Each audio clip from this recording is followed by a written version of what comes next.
ẹ wá wo ohun tọkọ Písílẹ̀ Òjó ṣe fún un tó mú káwọn èèyàn kọ inú ìbànújẹ́ ni Mercy Aigbe òṣèrébìnrin ilé wa wà báyìí o.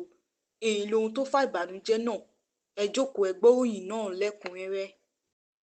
inú ìdùnnú àti ayọ̀ ni àwọn mọ̀lẹ́bí Ìyábọ̀ Òjó àtọmọ rẹ̀ wà báyìí, bó tilẹ̀ jẹ́ pé kò jẹ́ tuntun wípé ọmọ Ìyábọ̀ Òjó tí ń ṣe Písílẹ̀ Òjó tó fẹ́ ọmọ orílẹ̀-èdè Tanzania Juma Jux bímọ sórílẹ̀-èdè Canada.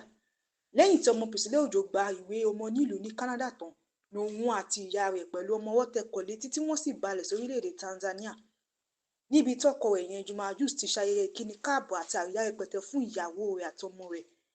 inú Juma Jux dùn lọ́pọ̀lọpọ̀ láti fojú rí ọmọ rẹ̀. bákan náà ni ìyá Juma Jux dùnnú wípé òun rí ọmọ òun. láyọ̀ bá ń yílu ayọ̀ fún àwọn ẹbí náà. ẹ̀gbọ́n Písílẹ̀ Òjó náà ò gbẹ̀yìn, ìyẹn Festus Òjó, òun náà balẹ̀ sórílẹ̀-èdè Tanzania láti lọ kí àbúrò rẹ̀ kú ewu ọmọ àti láti rí ọmọ tó bí náà. owó ńlá rẹpẹtẹ ni Juma Jux fún ìyàwó rẹ̀ wípé ó bímọ làǹtìlanti fún òun. nínú ọ̀fọ̀ ni gbajúmọ̀ òṣèrébìnrin ilé wa tó rẹwà dáadáa tó sì mú ara mú ìyẹn Mercy Aigbe wà báyìí látàrí bí ìyá rẹ̀ ṣe papòdà, èyí tárábìnrin náà kéde lórí ẹ̀rọ ayélujára rẹ̀ pẹ̀lú àkọlé wípé kọ́lọ́run kó tẹ́ ìyá òun sáfẹ́fẹ́ rere. ìkéde yìí ló mú káwọn olólùfẹ́ rẹ̀ àti akẹgbẹ́ rẹ̀ bá a kẹ́dùn.